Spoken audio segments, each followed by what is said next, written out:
Greetings and salutations, Second Star right back with more Raid Shadow Legends. And what's going on today? Nothing is going on today. What's going on very soon? What's going on very soon is something that's not in the news yet. But if you recall, cast your mind back to last week when there's the Dark Elves summon draft. They are having a Knight Revenant summon draft. Not in the news yet, but it is, however, all over Discord, so it is definitely coming. Something that is on the way. And when we see the portal go nuclear. Nuclear. Okay, well, it's settled. When we see the portal activated, we'll know that it is time for 10 times summon event for Knight Revenant. I love Knight Revenant. They're one of my a faction that I really enjoy. There is, however, a problem with the Knight Revenant, and that is, well, not this one. The problem I have with Knight Revenant is that I don't have a Miscreated Monster. Alright, so I hope to rectify that in the near future. I never draw on these 10 times events because they're not double chance events. Like your chance of getting an epic or legendary from any of the shards does not double.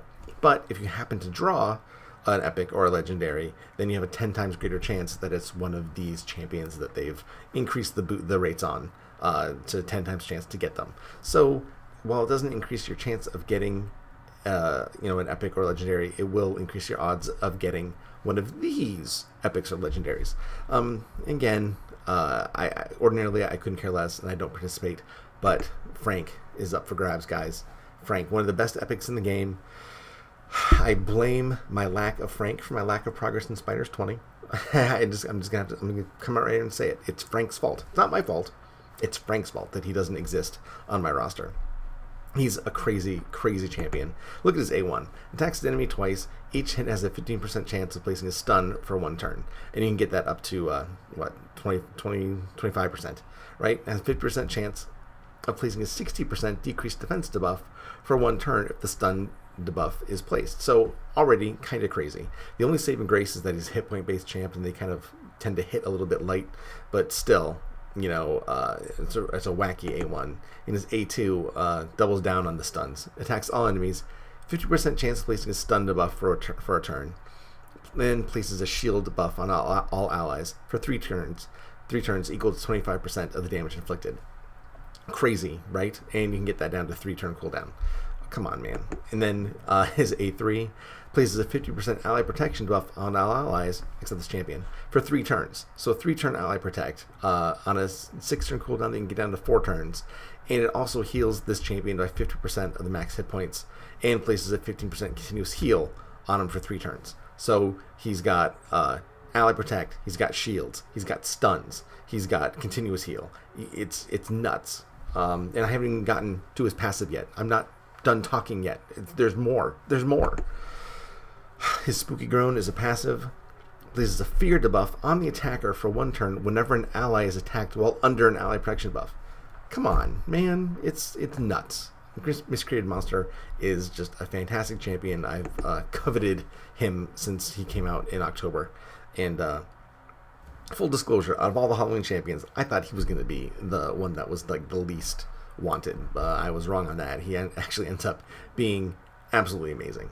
So if you don't have him, maybe now's your chance. I have a lot of ancient shards right now.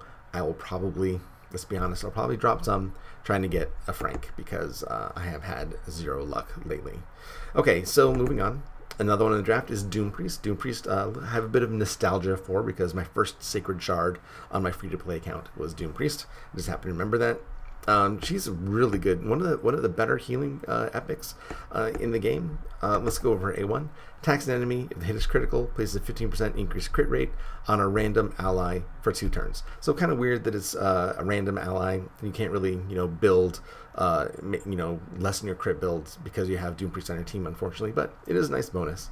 Her A2 places a 50% increased attack buff on all allies for 2 turns. It's natively 4 turns, but you can get it down to 3 turns with just 1 book, right? So that's kind of cool on an A2. Her big deal, though, is her passive. Heals all allies by 7.5% of their hit points and removes random debuff from them at the start of this champion's turn.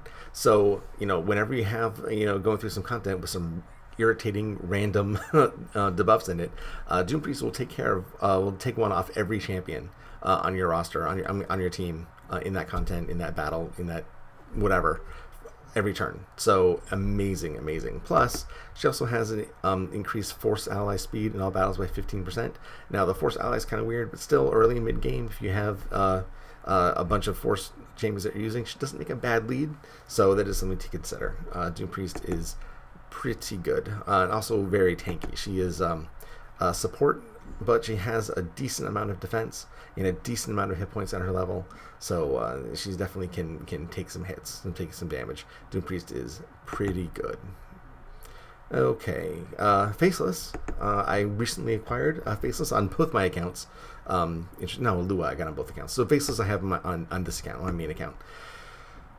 He's interesting in that he doesn't really look like a Knight Revenant, does he? I mean, look at his outfit is so, I don't know, elven. Maybe he was supposed to be in High Elves or Dark Elves or something. I guess High Elves. He's kind of pasty here, but he just does not look very Knight Revenant to me, other than the death mask that y'all kind of tend to gravitate towards. I think he's just an ugly elf, so they just stuck a helmet on him and said, "Look, dude, you can't be in our clique. Get the hell out and go to Knight Revenant or something."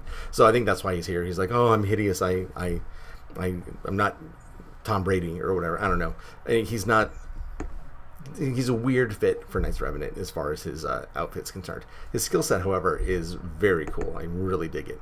Fireball, 15% chance of placing an extra hit on his A1. I love extra hit attacks no matter what. So that is pretty choice. His lightning has the same, doesn't that the resurgent Gore Grab, the exact same icon? Anyway, places a 30% increased crit rate buff on this champion for 2 turns, then attacks one enemy. So it's got a 3-turn cooldown. It lasts for 2 turns, so you're gonna have 1 turn without the crit rate. So I don't know if it's worth, just building him to 70% crit or not, and then focusing on other abilities. That's your call. I haven't built mine yet, so I can't report back as to what that's like currently. But that's not bad. 3 turns with 2 turns of increased crit rate. You're risking having the 1 turn without the crit, but maybe you can get it from somewhere else. I don't know. Something to consider, because A3 is pretty awesome. Ice Bolt attacks one enemy, will ignore shield, will ignore block damage, and will ignore defense. That's insane. Everything that you have to mitigate damage, he bypasses. So if you have Rosh Card or Crimson Helm, whatever, going up against that, and they have their unbreakable on or whatever, goes right through it. No big deal. Doesn't even think twice. A3 is awesome. Murder Inc. recently did a top 3 damage dealers in the game, or single hits in the game. I don't remember exactly what it was, but he featured Faceless on there. And while Faceless didn't come in number 1 in that video, this skill still represented his faction very nicely. Not bad at all, the Faceless. There also is Whisper. Now Whisper, this is a bit weird to have on the draw because sorry, getting a phone call, because she was free with Amazon Prime. So it's kind of weird that she's on a draw now. But for those of you who didn't have Amazon Prime and did not get her free, she's awesome. I say it often. She's one of my favorite champions in the game. Granted, she takes some doing to make her one of my favorite champions. I mean, I have her in a nice Relentless set, and I have Dracomorph, which not a lot of people have. So her skills are kind of based on having a decreased defense and a weakened debuff at the same time. Dracomorph does that on an AoE. Venus does it on an AoE. Spider does it on an AoE with a little bit of reservations. Rosn Scarhide does it with 1 skill, but only to 1 target. So any of those champions can make Whisper. You put that in a team comp with any of those champions, and Whisper's abilities are just magnified. Absolutely. And of course, you can piece them together. If you have defense down champions and champions with weaken, and she has a weaken too. You can do a bunch of things to make her work, but it's just easier if you have a Draco or a Venus or a Spider or what have you. Anyway, so let's start with A1, and we'll circle back. Attacks the enemy, 50% chance of placing a 25% weakened debuff for 2 turns. Alright, it's pretty straightforward. Or A2, attacks one enemy, places a 50% increased attack buff on this champion for 1 turn before attacking if the target has higher max hit points than this champion. Okay, so it's one of those things where you don't really know, but will ignore defense if the target is under a weakened debuff. Okay, so again, you can ignore defense. We know how good ignore defense is, and all that has to take place is that they have a weaken, and she can do it with her A1, or other champions can do it, whatever. Really strong A2 when you can get those criteria met. And her A3, the Unyielding Flurry, attacks one enemy 2 times, grants an extra turn if the target is under decreased defense and weaken. We just talked about that. Again, it's awesome to get those extra attacks. Plus, she also has this passive, which also grants an extra turn, 10% chance whenever you land a crit, and then increases damage on bosses by 20%.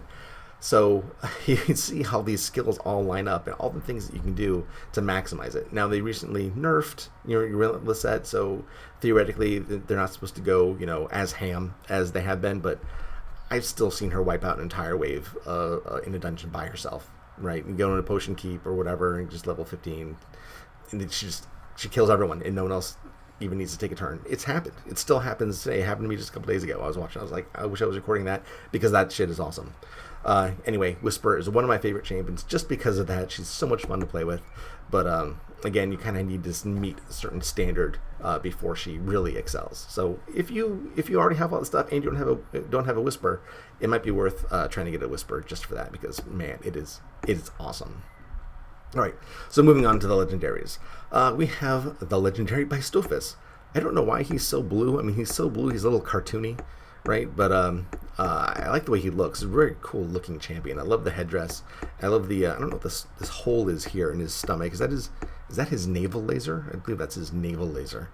Anyway, legend has it he's a very hard-hitting champion. I don't know. I don't have him. I don't actually come across him in the wild very much either, but I've always heard that he's the hardest-hitting champion in the game. I don't know if that's true. I don't have any. It's just I read it all the time that he hits very hard. But I can't tell you if that's the fact or if it's just old wives' tale passed down from generation to generation of raid player. Anyway, Horrors is A1. Attacks one enemy, 50% chance of placing a block cooldown skills debuff for 1 turn. Block cooldown is really powerful anyway, but it's really good in arena. And let's see, you can increase that chance up to 65% chance. So anything over 50% chance to do a skill, trigger a skill on an A1 is pretty good. Okay, so his Shadow Strike attacks all enemies, inflicts a critical hit against targets under block cooldown skills. So we see that on his A1. And look at that, it's misspelled, SKI. There's only one L. So I guess that's typo on player's part. Sorry about that. Anyway, so block cooldown skills, and then heals by 20% of the damage inflicted. And then that continues on to his A3, where Crumble attacks 4 times at random. Each hit has a 50% chance of placing a block cooldown skills debuff again. So you see the full focus of this champion is stopping you doing what it is you want to do, right? Each hit also has a 50% chance of placing a 60% decreased defense debuff for 2 turns. So not only does it block your cooldown skills, also decreases defense, which is a pretty powerful skill. So this is a good champion. I don't see him around very much, so I don't know if it's just because he's one of the original champions with Raid and the cool factor's kind of worn off, or I don't know what. If you know, let me know, because I've always heard that he was a hard hitter, but I never see him anywhere. Tomb Lord, I have 2 of these. One of them is dutifully guarding my vault. Thank you very much, since we can't do anything with our duplicate legendaries. But I have a 6-starred my other Tomb Lord. He's so much fun. He's really, really... he brings a lot to the table. Let's go through his skills, because he just does a lot. Attacks one enemy 3 times. It's a 3-hit A1. Places a 30% decreased speed debuff on the target for 2 turns if the attack is critical. Okay, so it's nice to have a decreased speed debuff, but it only triggers if it crits, so you definitely want to make sure that you have a nice crit build on this guy. Death Burst is really fun to watch. Attacks one enemy, has a 70% chance of placing 2 5% poison debuffs on all enemies for 1 turn. If the hit is critical, has a 70% chance of placing 4 poison debuffs on all enemies for 1 turn. So he synergizes really well with a debuff extender, which unfortunately I don't really have right now, but I've seen videos of him like on a team with Septimus or whatever, and it's crazy the amount of damage that his A2 can put out over the course of time when those debuffs are extended. The 1 turn, not as interesting, but still does the job, but spreading it out over a while is pretty awesome. And it's on a 4-turn cooldown natively. They can actually get down to 3 turns. Oh, and increase the chance up to 100%. Alright, so let's move on to his Blight, which is A3. This is another really, really powerful skill. Decreases the turn meter of all enemies with less than 50% hit points by 100%, with an 80% chance of placing a 50% decreased attack debuff on all enemies for 2%. Also has an 80% chance of placing a 60% decreased defense buff on all enemies for 2 turns, and gets an extra turn if an enemy's turn meter is decreased by the skill. There's a lot of words in there, but ultimately what it means is you're decreasing turn meter, you are decreasing attack, you're decreasing defense, and you can do it potentially on all enemies, and potentially you can get an extra turn. Blight is a really, really powerful skill. 6 turn cooldown, so it's kind of long, but you can get it down to 5 turns, and you can increase that all the debuff chances by 20%. Just add them in on your own, since there's a couple on there. Anyway, great skill.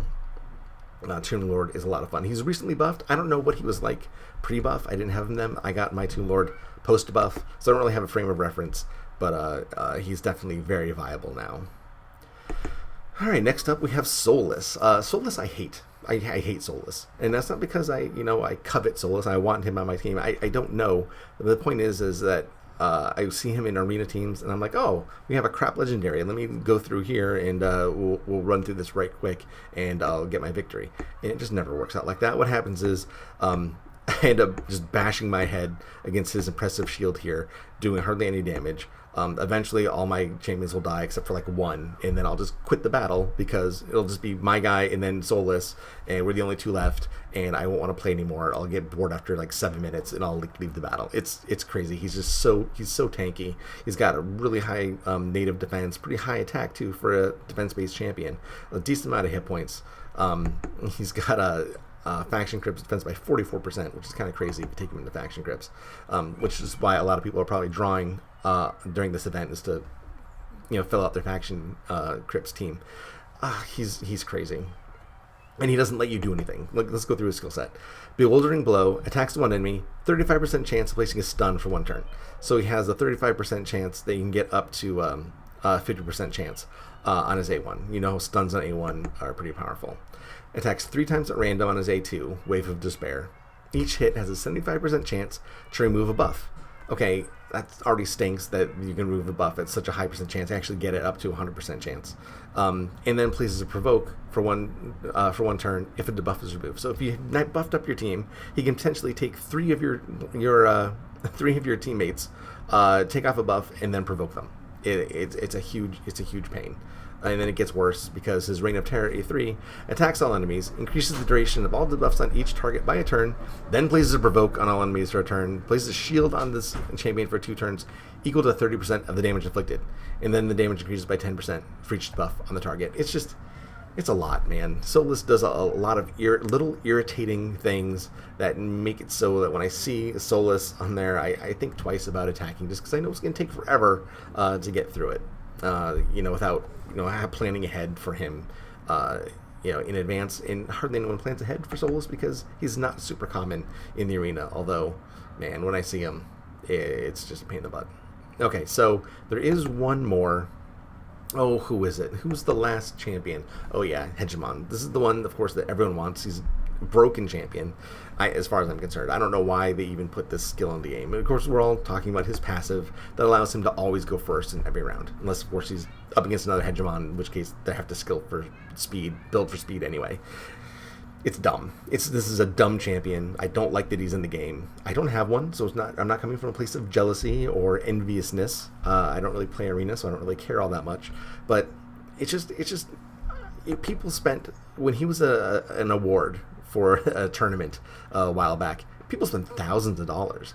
I think luxury car equivalent $1,000 at some point to acquire this guy. And while I'm happy that Plarium was able to pay out their devs, I guess, their whole annual salary with one event, I don't know, it just seems, I can't understand that level of compulsion, to be honest. I love the game, but I don't think that I would go all out in that manner for Hegemon.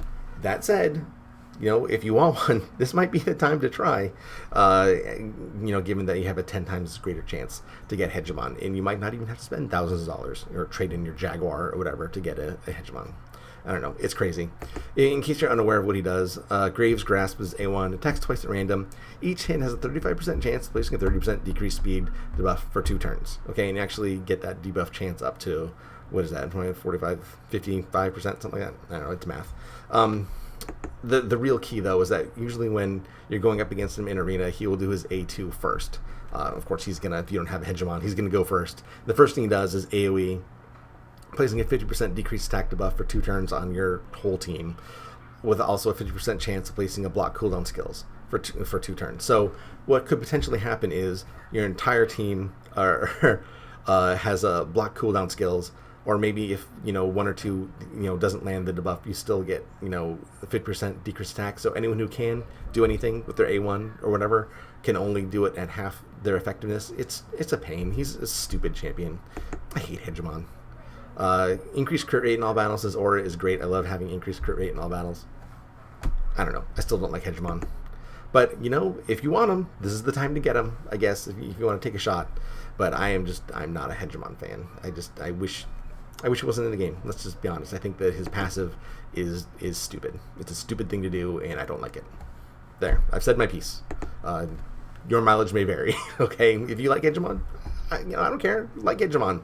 I just think that it's a dumb thing. It's a dumb thing to have in the game. When everything's so, based on speed tuning. And I have someone who automatically goes first. I don't know. I find it anathema to the game mechanics, but just my opinion.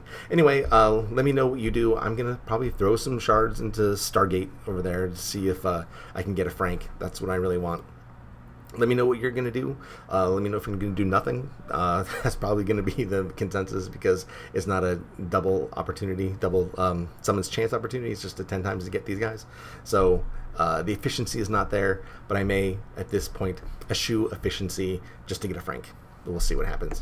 Let me know what you do. I really do want to know. Comment and subscribe. Do all that good stuff. You guys stay safe out there, and I will talk to you next time. Have fun and enjoy.